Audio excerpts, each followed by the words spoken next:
You're listening to The Hurt Locker, the podcast that opens the door on men's mental health. And tonight's guest, we have Dru Cripps. Dru, welcome to The Hurt Locker.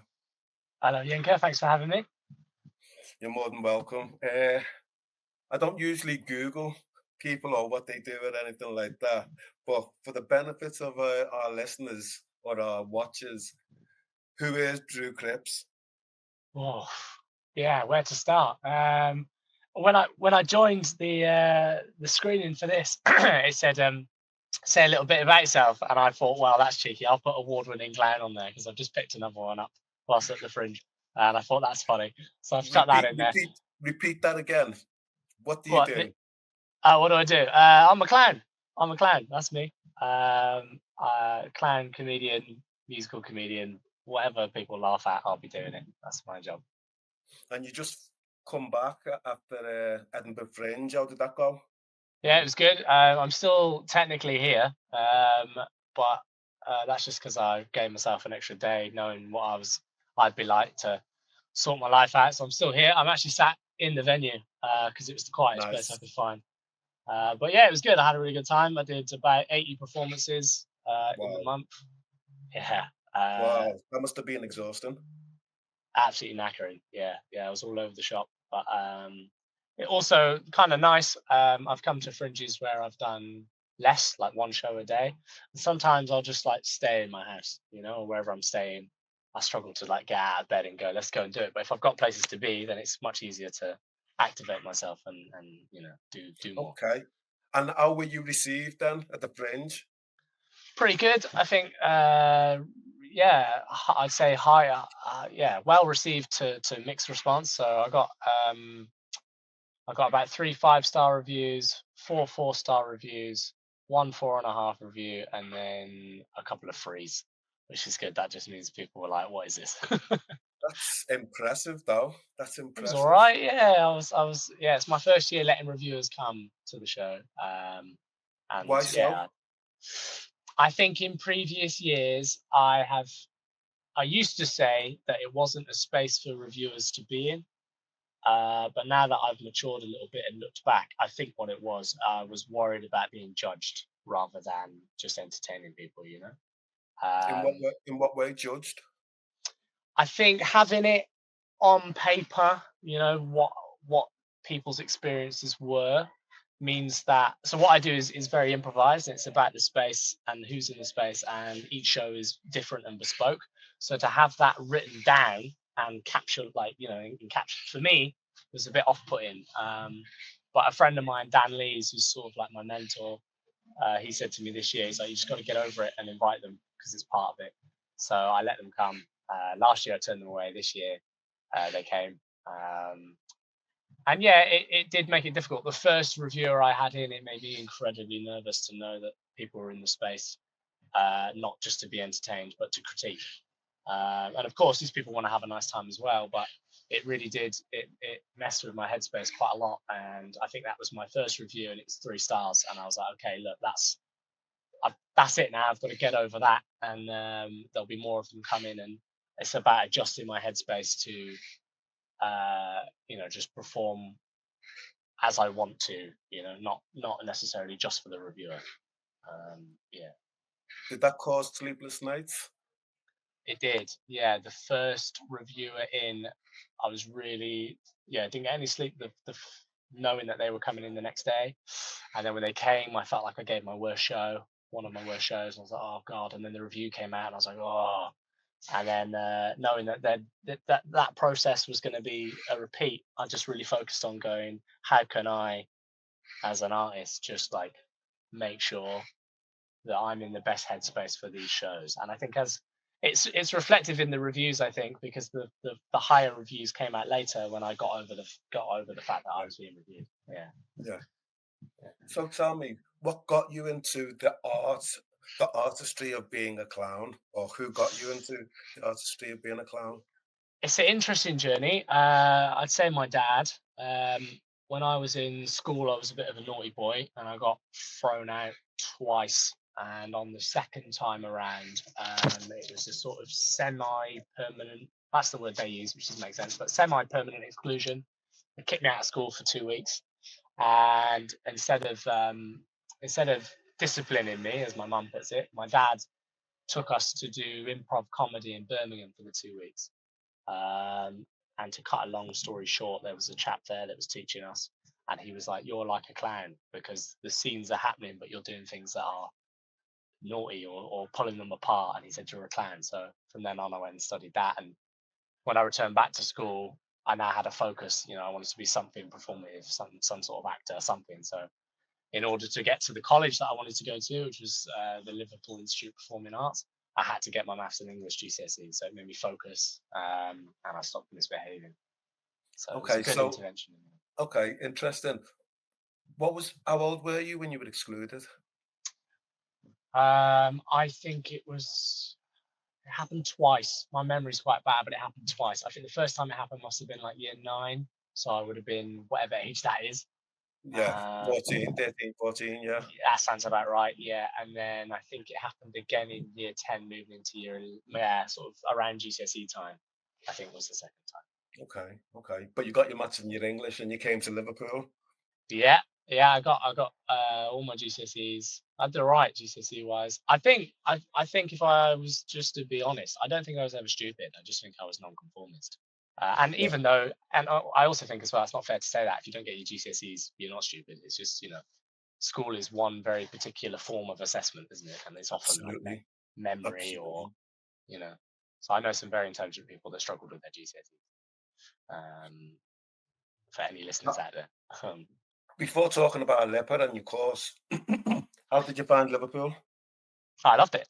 I love Liverpool. I just finished a theatre tour called Tambo and Bones, and we went to Liverpool, and it was so nice to be back there.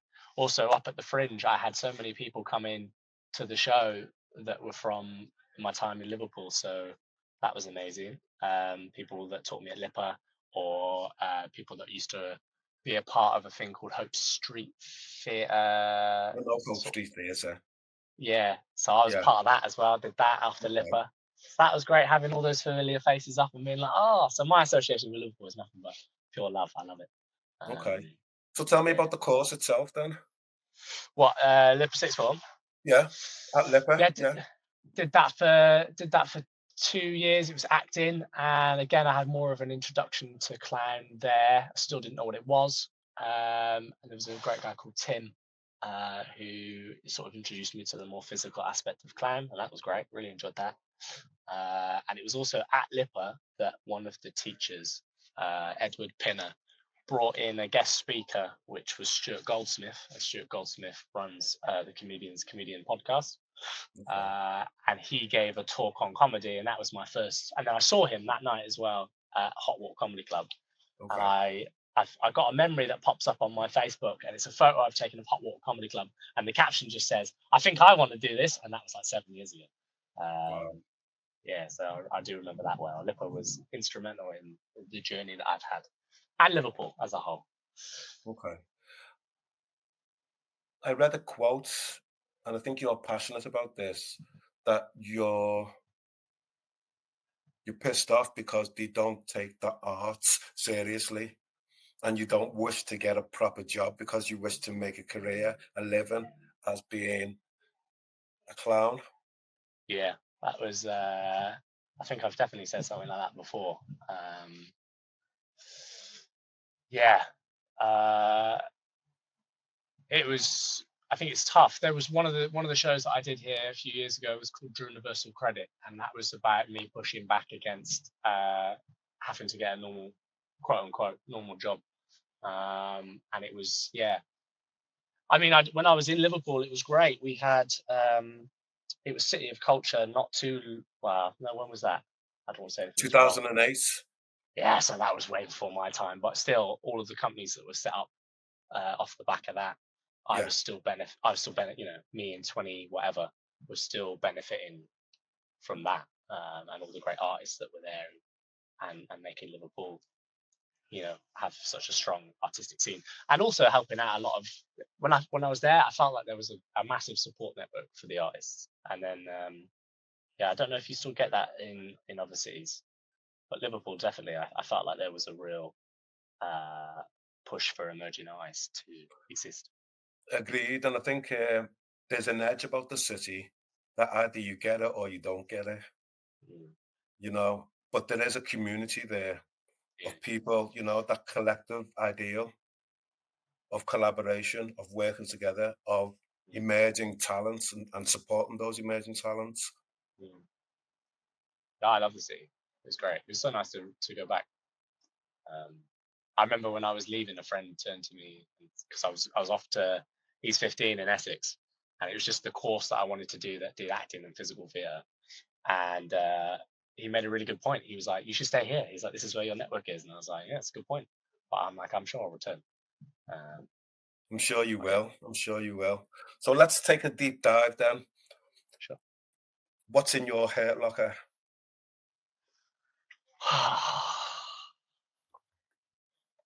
What does I mean? What does that mean? Okay, so when you know about the program and what we're Yeah, about being about our mental health and talking about that. yeah, And I think I did read briefly something about how you explore, and it's quite cathartic in your mm, performances of challenging mm, what you struggle with as well.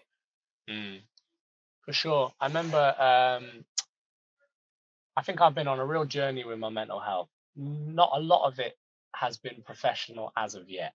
So in terms of like therapy and stuff, but I've been very fortunate to have a really good network of people. So I've got uh, fellow like male comedians that are older than me, and it's always good to talk to them and see that where what their journey's been, sort of professional, but also just like in their more waking life, like relationships and stuff like that. So it's great to have that support network. And then I had a partner, we're still very close, and she used to say things to me where I was like, you know what, you hit the nail on the head. So she used to talk to me about um, what did she say? She used to say like, "Oh, people will still love you if you're not being funny." She's like, "You can still be loved and not be funny."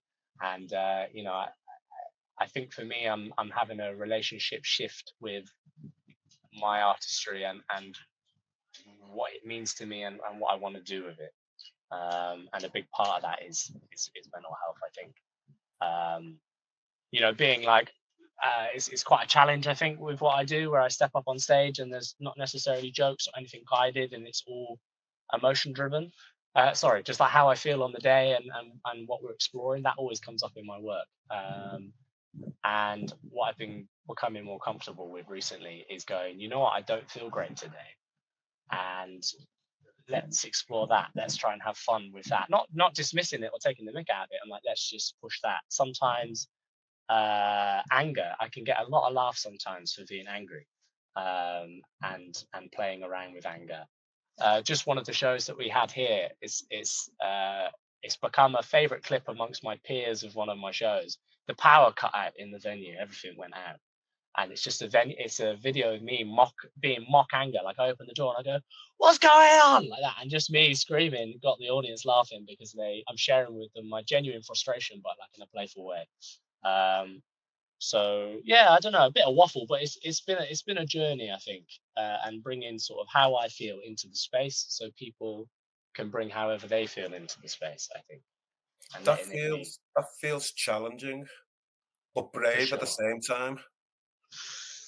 Yeah, I think a few people have called it brave. For me, it's like it's more comfortable for me now. It's like it's more exciting, but it's also what I know best. I think for me, a challenge would be sitting down and writing something and then giving it to people like, I hope you like this because I've spent a long time working on it, rather than what I've been working on, which is just facilitating us. The practice has gone in facilitating the space and facilitating people and channeling either how they feel and how I feel. That's been the practice. But I think there's real challenge in what other comics do, where they dip into their own lives and they write their jokes and then they present the thing and they hope people enjoy it. I think that's pretty brave as well. It's just a different way of doing it. Have you struggled with your mental health in the past? Yeah, big time. I think that when I was 19, my 19th birthday was tough. I had what they referred to as an episode, where I ended. The situation ended with me in a ward talking to two doctors. And essentially, what had happened is I'd hit 19. I think I'd finished my studies. I think no, was going to go off. My memory's so poor, but essentially, I was just super down. I think I broke up with my long-term girlfriend. I didn't know what I was doing with my life. I think I was working at Weatherspoons, which I don't recommend for anyone's mental health. Um, and I took myself off and I went to one of the highest peaks in my town, and it's snowing. It was thick snow, and people were just super worried about me. And I was found, and they were like, "Oh, was it an attempt on your life?" And I was like, "I don't know. I just wanted to just go off into the forest, so I did." Um, they didn't deem me in any danger to myself or them, and I didn't either, so they let me go. But it is a point I look back on in my life where I go, "Yeah, that could have gone badly." You know, I hadn't eaten. It was like very cold. It thick snow, and I just had like t-shirt and trousers on. I was in thick snow in a mountain for like a couple hours, but I didn't get hypothermia or anything. Anyway, I think that's probably, in terms of like mental health, that's probably been the most the biggest struggle I've had, and then the rest of it's I'm older now and more in control of it all. But I think 19, I think that was a real struggle. And then once I've, it's through. I think it's directionless. I think it's dangerous for young men to have no ambition or direction. Ambition, or purpose, somewhere to go, Purpose. something to do. Okay. Yeah, Okay. I think that for me personally, that's what it was. I was like, I have nothing. I don't know where I'm going. I don't know what I want to do. I don't have anything. And then when it was like, the comedy or making people laugh, or I just think, I could be wrong. I'm not an expert, but I think if young men don't have something to either provide or shoot for or go towards or seek pleasure in, or um, build or develop or fix, I think that's when we struggle. I think at least that's what it was for me. I didn't have anything to do, and then just I became like a shell of a young man rather than someone that wants to do stuff. It's interesting you saying that because I heard many years ago a well-known actor talk about that specific thing, and he said young men, particularly coming out of school, the one thing that gets to them that affects their mental health is thwarted ambitions, Mm, and not having the focus or the direction clearly impacts your mental health in a way. mm. I don't know how much society still tells men that they are providers, or must be a certain way. It still And I think, does. yeah, I It think so. still does. So I think How do we if you're change very that? um I mean, I think there's lots of conversations happening at the minute about gender roles, uh alleviating of societal pressures on gender. I think that will probably smooth things out, perhaps. But I also don't know how much of it is, like with all things, self-ingrained. No one was telling me that I had to do much other than my mum telling me to get out of my bed, instead of just laying there for days on end. But it was internalized. So I think as we become a more switched on people, I suppose maybe that's the hope, that we start to unpick that as a society of the world, um, to be kinder to ourselves, I suppose. Can I ask, what's your relationship like with your mum and dad? Yeah, I don't talk to them much anymore. I still love them both. I love my dad especially. My mum has some problems that I probably won't go into here for her own It's okay. privacy. Yeah, no, I know. It's just so that's difficult, but I think she is making the necessary steps. I think it's one of those things where she can only help herself, and I think for my own mental health, I've had to step away from that after Yes. a few years of trying to help, and I think my siblings have done the same. But we're all proud of her and we all love her. And, I think it does make it difficult. I think as a young man having like a sort of non-existent relationship with your mum, and because of that, I can't really see my dad too much. So that makes it difficult. But I think there was something she said not too long ago. Last one of the last times I spoke to her, which she was like, she's sad and she misses us, but she's happy that all of us are off doing our own thing, and that we seem Okay. happy and we seem like we're getting the lives that we want. Because then she knows that she's done enough, you know. Yeah. So I think that was Are nice. you getting the life that you want? I think so. Yeah, I think so. I mean, I'm relatively happy, I'd say. Um, I think life with no challenges is a bit boring. So when there's some challenge, I'm like, oh, Sometimes I run towards it. Sometimes I'm like, please, God, no. But at least it keeps it exciting. Yeah, I think so. This fringe has made me feel like what I do is viable, and that the life choices I'm making are viable, and that I can keep on kind of doing what it is that I want to do.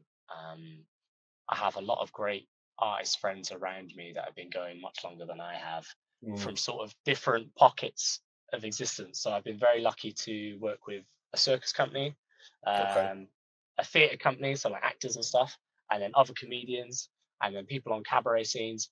And it's so interesting to talk to these people. And what's really lovely is the circus people go, "We really think you should focus on circus stuff. They'd be great. They'd love you in Germany." And blah blah. I'm like, oh, okay, cool. And I talk to the theatre people, and they're like, "Hey, man, you should talk to this agent. And we can get this acting thing." And I'm like, "That's lovely," because it seems wherever I go, there's these little families that exist, Nice. and all of them are there to sort of, they want to help. And I go, "That's lovely." So currently, I'm 25, and I sort of sit at this point where I'm like, I don't know. Could be more of that, more of that one, more of that one. It'll be whoever, whatever falls into place is where I'll go. Um, but I'm just happy that it feels like I'm not going to be stagnant at any point. Something will happen. So Okay. that's nice. Okay. So what's next for you after this fringe? I've got a few things that might happen. I guess that's where I am right now. I'm like, this might happen, that might happen. A producer came to the show. He's like, if you want to talk about getting this on tour or whatever, talk to me. So I might talk to that gentleman. A cruise ship was like, we like what you do. If we're considering you for cruise ships. I'm like, well, that's 25. I haven't got a family or any responsibilities. I'll go off on a cruise ship for a couple of months. So it's just things like that. I literally have no clue. Something will happen, and if it doesn't, I'm gonna just get a normal job for a little bit, which is also fine. What's a Um, normal job then? I don't know, just anything that's not this crazy nonsense. Just something that makes sense. Um, I spoke to a chap that came to my show who's seen me perform before, and he's a friend of a friend, and the Barbican Centre in London. He was like, if you want to do some shifts there, let me know. So I'm like, great. Well, I'm not going to be, uh, scrambling around for money. There's something I can do. Something will happen, and it's that optimism I think you just have to keep, because something will fall in place, Okay. and then often it does. Can I just go back to when you were 19 and you had that challenging period in your Yeah, life? Did you talk to your dad about it? it was my dad that actually found me. So he came and found where I was, and then got me out of the situation I was in.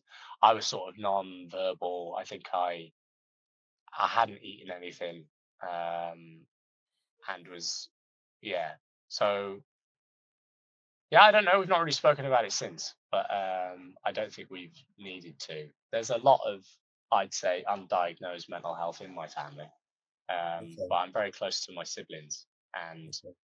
that's been lovely as a support network for us to, now that we're all adults, to come together and go, what do we think about this, and is this okay? And no, I'm a bit like this, and you're a bit like that because of this event, and we go, oh, okay, cool. So that sort of mutual understanding and going about it very with love, but also very pragmatically, I think has sorted us all out as young adults.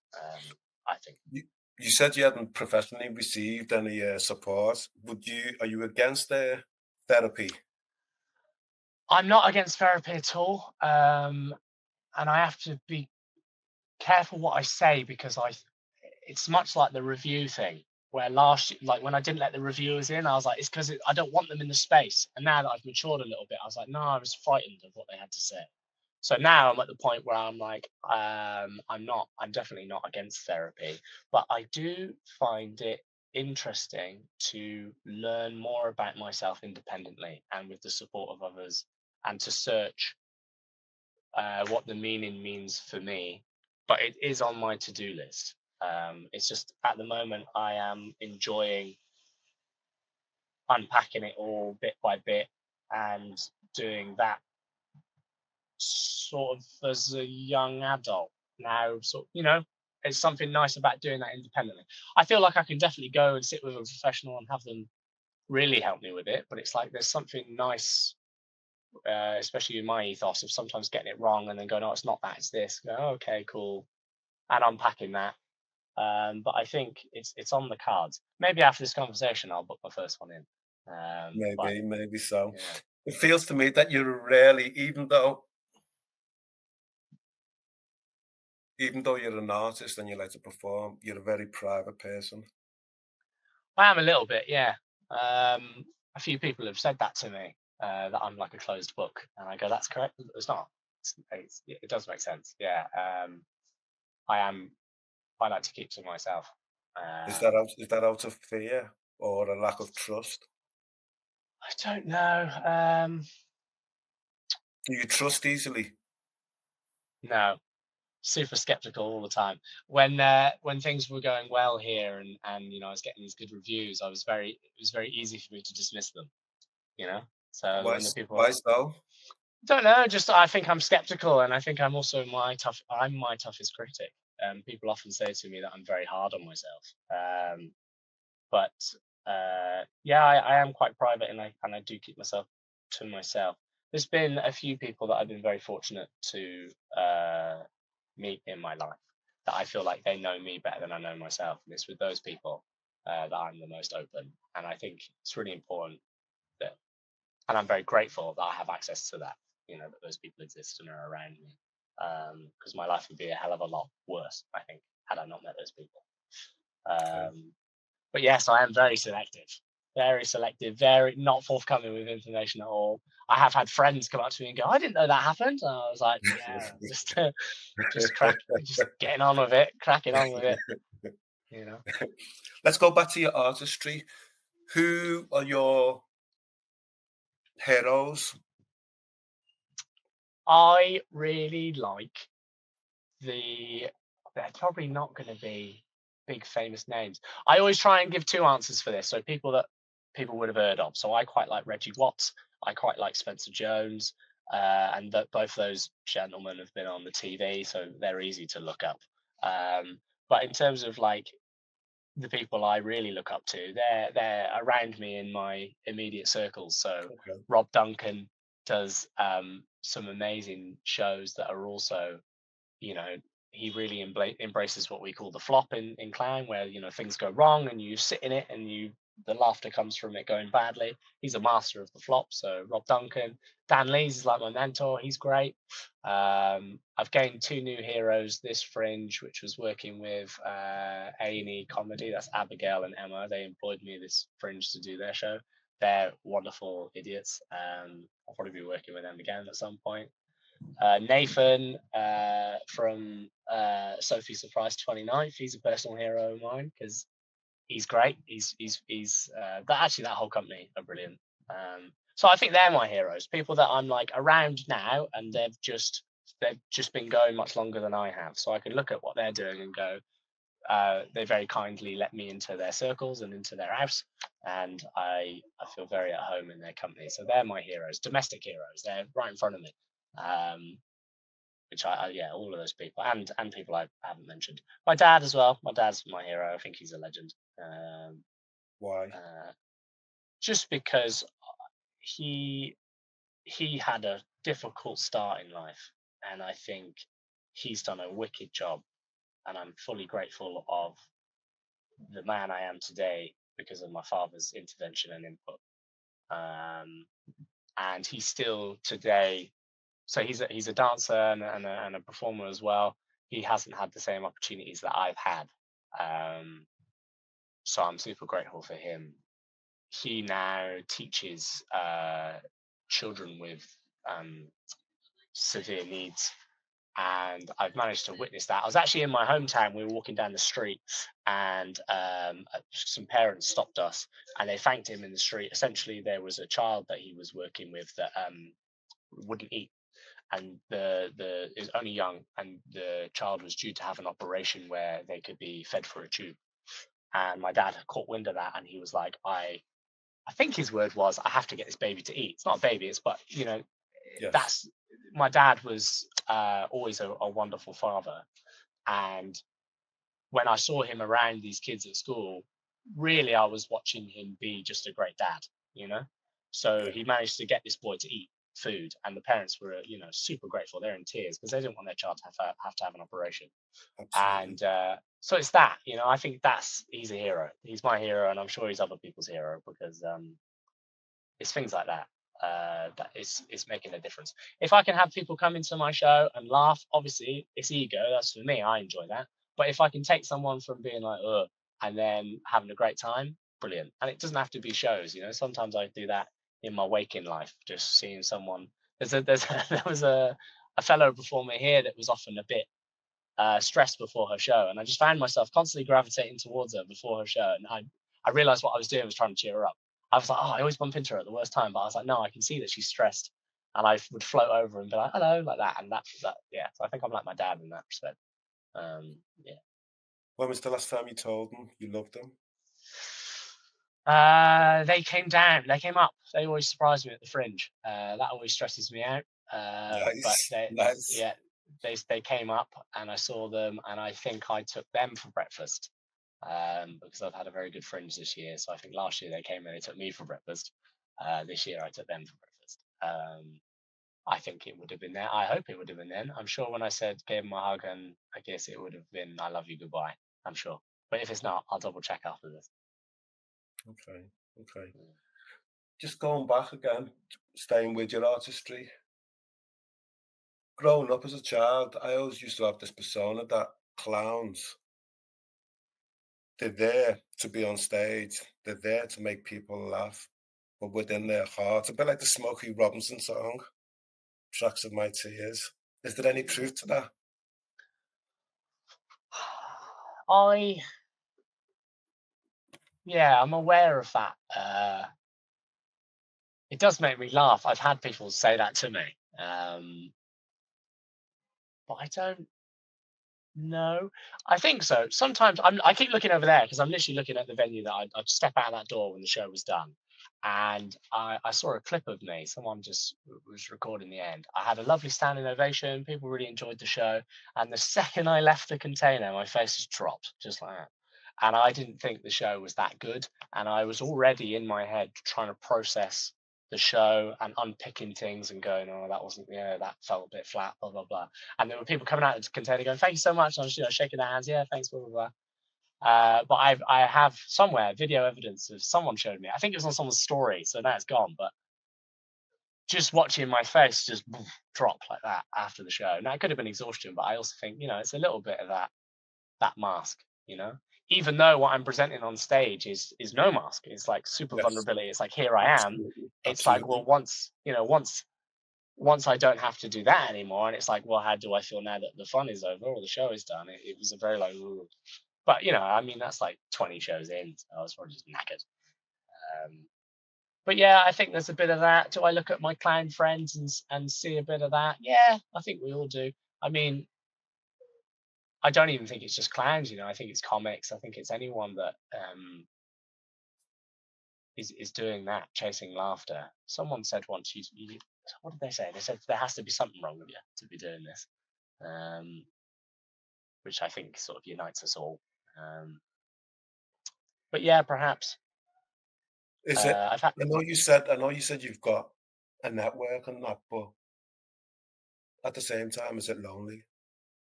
yeah, yeah, for sure. I was talking to another. I'm sure she won't mind me sharing this. I was talking to another great clown performer. She was packing up her props, elf lions, and what she say to me? I said, "Oh, we're talking about tours." She's just done her tour, either of all three of her shows or just the one. Can't remember. But uh, she's talking about a tour, and I was like, "Oh, I've just done the tour with the theatre company." And I said it was lovely because we all shared a house and we were around each other, and we'd go for drinks and we'd hang out, and that was nice. And I was like, "Oh, I I'd love to do a tour of my own stuff one day, but I said, but I think my fear would be that I'd feel quite lonely. And she just said, I'm often on my own. That's all she said. And she said, and in a sort of way that she's like, and that's fine.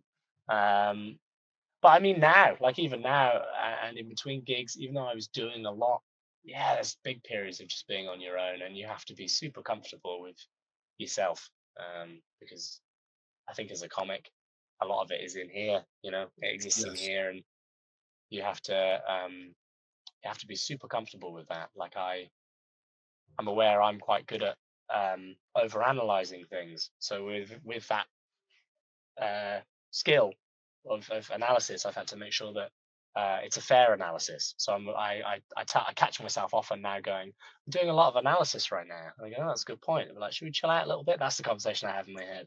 Like, Okay. remember we said we weren't going to get stressed about stuff, and I go, yeah, that's a good point. So yeah. I think it can be super duper lonely. How do you relax then?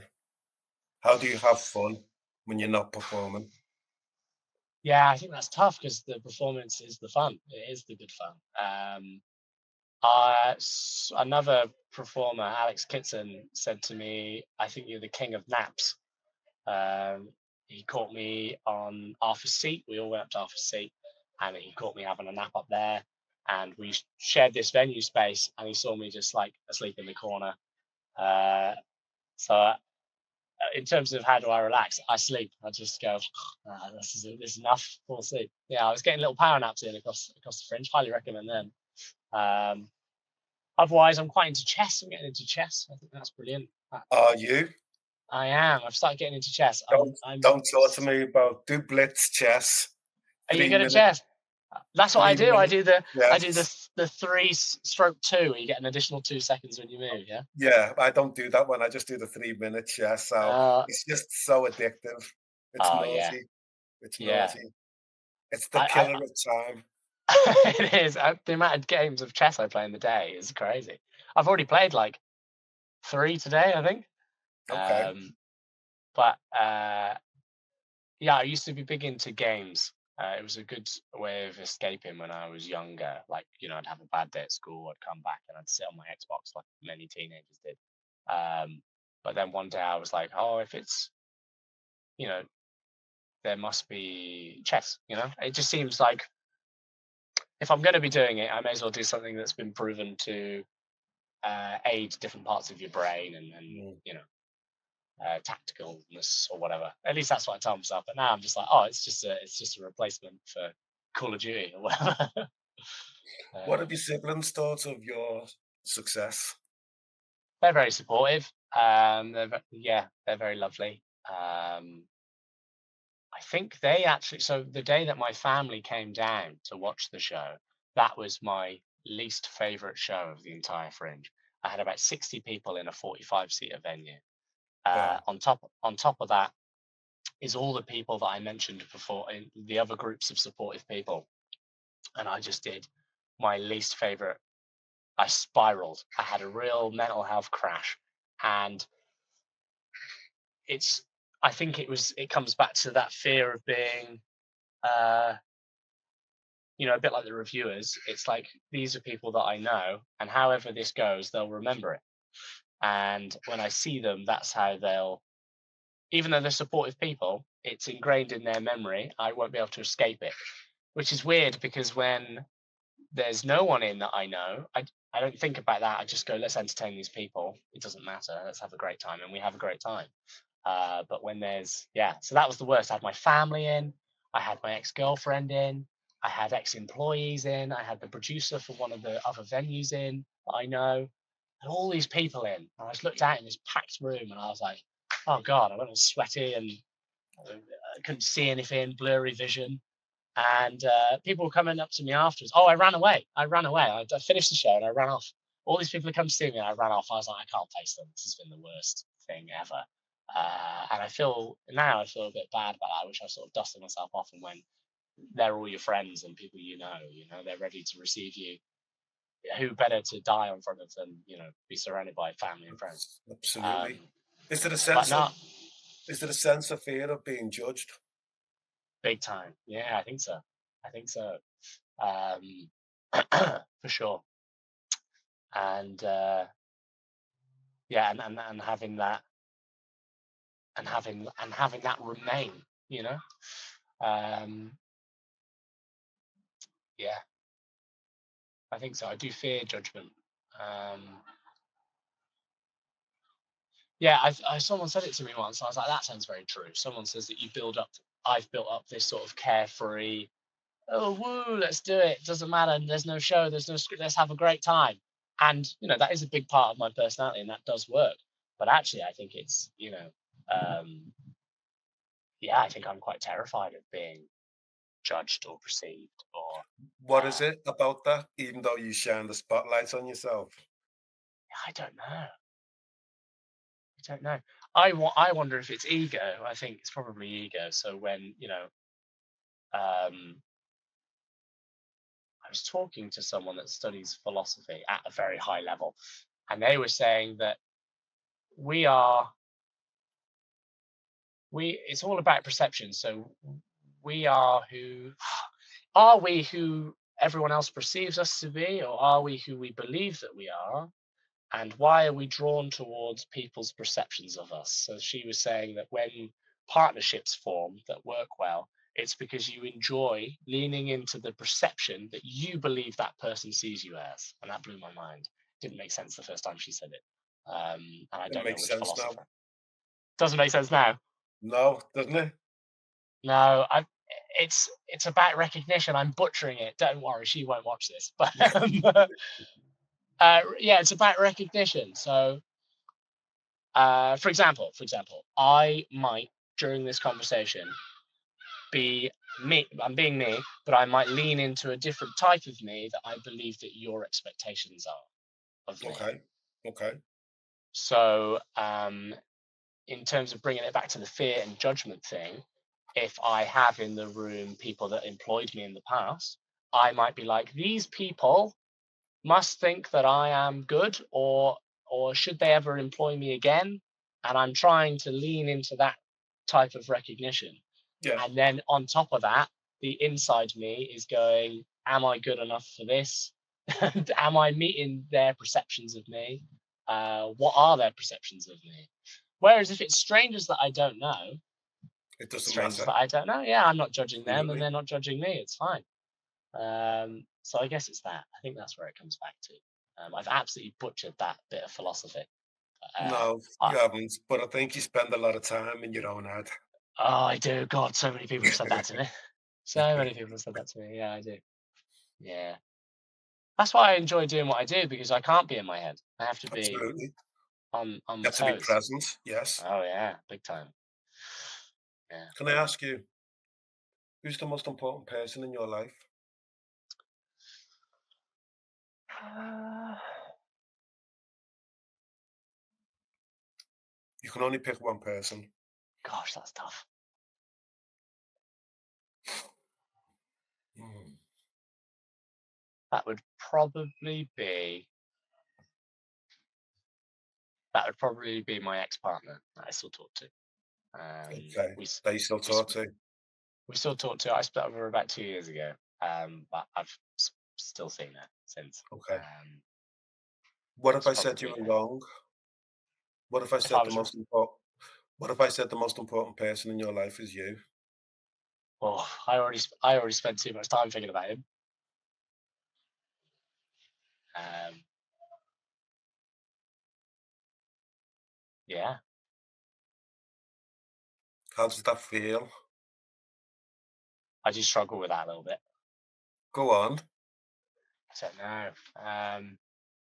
If I continue, you're the most important person in your life because you're the expert of you. You know what makes yourself happy. You know what makes yourself sad. And only by attending to your needs first and foremost can you be fully there for the people who you love and care for, such as your dad, your ex-girlfriend.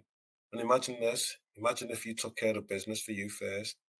Imagine how much more richer and taxed and layered that love and care would be for those people who are important in your life. Mm, that's a good point.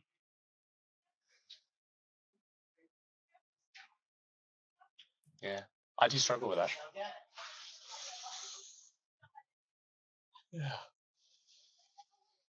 It's probably therapy then, isn't it? Yeah.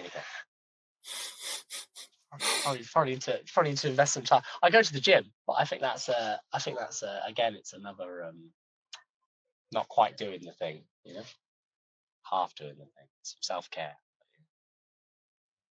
Self-care.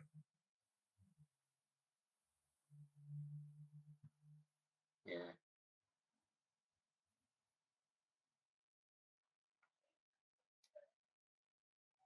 Yeah, I'm not sure if I think do I look after myself? Yeah, I think I do You think? enough. He's all right. Enough. He's all right. I do enough. He's all right. Okay, okay. Here's a question for you. Are you enough? Am I enough? Yes. I don't know, because already that doubt started to set in when I was doing the show. I was like, oh, I need to make sure I do this again after the Fringe, take it somewhere else. And already it's day one, it's just finished, and I'm like, oh, I don't know, is it good enough, and would people enjoy it? And I started picturing people coming out to a theatre, and they've gone out for dinner beforehand, and they've bought tickets, and you know they arrive at the show and they're like, this will be good. And then I just started thinking, but there's technically no show. There's an experience, that Of is it course. enough? Is it enough, and am I enough? That was the first thing I started to think. And I did tell myself that was the goal. And I was reminding myself throughout the run, I was like, this is going really well. Make sure you do it again. And then I was like, well, is it enough? It's very easy for me to start comparing other people that will go on to do it in other places. But I was asking myself that, is it enough to do that? Well, you've had 80 shows. Yeah. Doesn't that say something? Yeah. You've won another award. Doesn't that tell you something? Yeah. Yeah. Yeah. It's I very think it's it's a I Go on, sorry. I was gonna say, I think it's always interesting how we focus on the negative aspects of things and never on the successful, Mm, meaningful, purposeful parts of what we do and achieve. mm. Yeah, I stopped myself then when you said, "Oh, you've won another award." I was very quick in my head. I stopped myself, but I was going to put it down. I was going to be like, "Yeah, but it's not this one or that one or whatever." Um, Okay, yeah. okay. But I don't know if I'm always like this. I just think it's because I have just done 8 shows. So I might just be. I know my mental health definitely follows, as with most people's probably. It follows my energy levels and Absolutely, my physical body. If I'm absolutely. knackered, then I might. Have you But ever yeah, experienced burnout?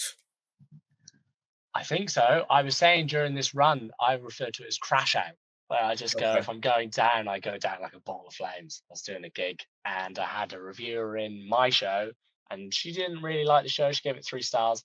And then I went to the next show to do just a gig, just a spot. And I saw her in the audience. And I was just like, oh my God. And I was tired and I was doing the headline spot. And so I did my show with that reviewer in. Then a friend rang me and said, "Can you come and open our show? We've had a dropout." So I ran down there and did that.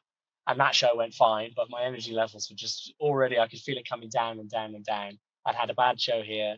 And then my friend was like, "Can you come and headline?" So I was like, cool. I ran over, I saw the lady, she saw me. I was like, oh, I'm going to try and not perceive whatever her face just did as I walked up on the stage. um, and the first person I started to interact with and talk to was the girlfriend of the guy that was running the show, and I wasn't very sensitive because I just run there. I wasn't very sensitive. I asked her what she did, and she said she was like an emergency veterinary nurse.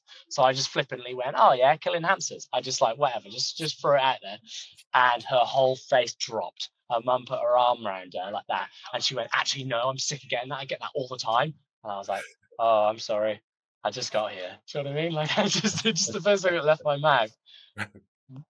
but you know, so then I announced to the stage. I was like, I'm doing. I was like, right, this is going to be. Let's try and make this as bad as we can. I was like, who else can I offend? I was like, let's do it.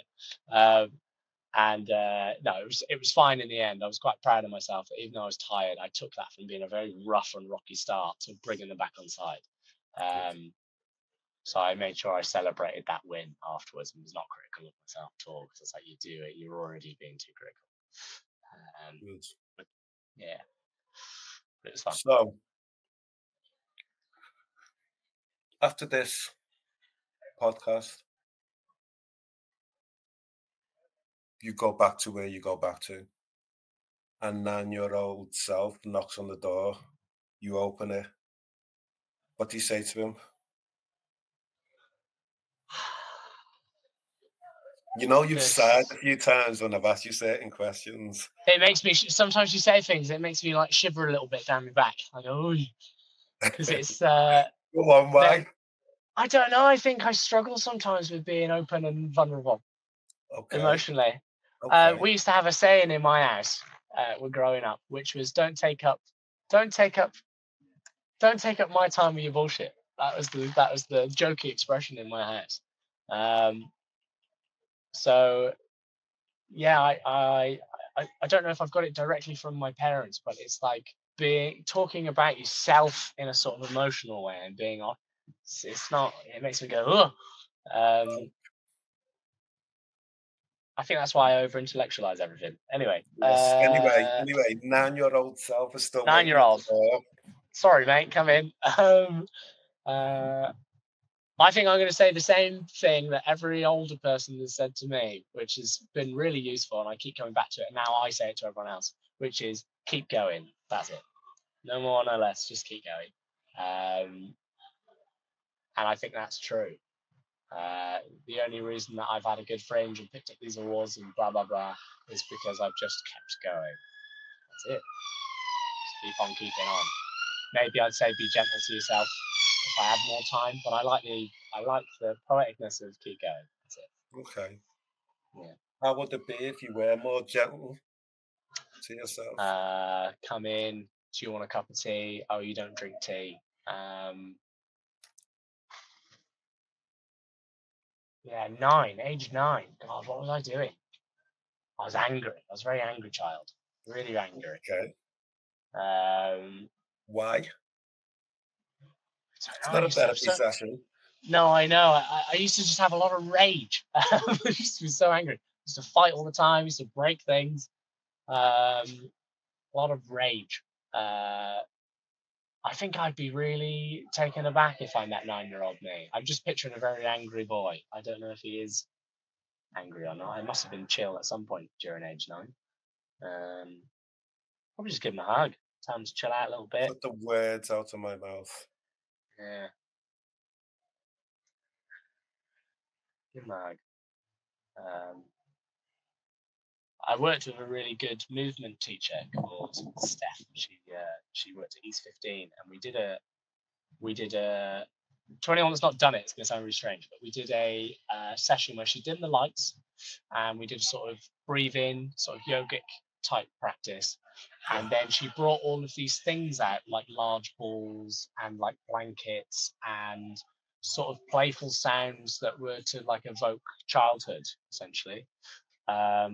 And yeah, it was all playful. We were having a really giddy time. It was very giddy. I remember being very excited. We were like doing lots of movement exercises and stuff. And then towards the end of the session, I just totally dropped out of it. Couldn't move. Went a bit catatonic. Like didn't speak or anything. And she was very good. She came straight over. She put a pillow under my head, put a blanket on me like that. And I was crying. And she knew what to say right there and then. She said,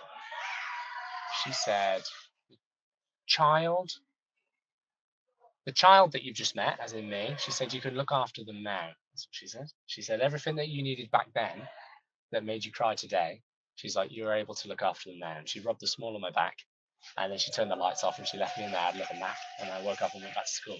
But it was a very emotional experience. And I was like, oh, whatever happened there triggered something in me that reminded me of being that very angry sort of, because I couldn't speak. And that's what I used to do. I used to get very angry and not talk or articulate. Now I don't shut up. But yeah, So that probably, I hope. The body keeps the score. Does, yeah. Yeah, for sure. Drew, how have you found it being on the Hurt Locker? Good. Yeah, I've enjoyed it. I think it's genuinely, I'm like, oh yeah, it was on the to-do list to get some therapy, and I think this has been really useful. Even though that's not necessarily the intention, but to bring those things up, and also a nice way to end my fringe, because I think this has been positive and it's been real, and I like that. So thank you for having me. You're more than welcome. You can come back anytime. Thank you very much. I'll come back. What's it called? Unraveled. Unraveled. Okay. Unraveled. Yeah. Okay. Okay. I'll see you in 20 years. That sounds like avoidance. Yeah, well, I got a bit of that as well. Yeah. Dru Cripps, thank you for being our guest on the Hurt Locker. Thank you very much for having me. Thank you for watching. Remember, you are not alone. If you or someone you care about is struggling with their mental health, please see the contact information in this episode's description for further support.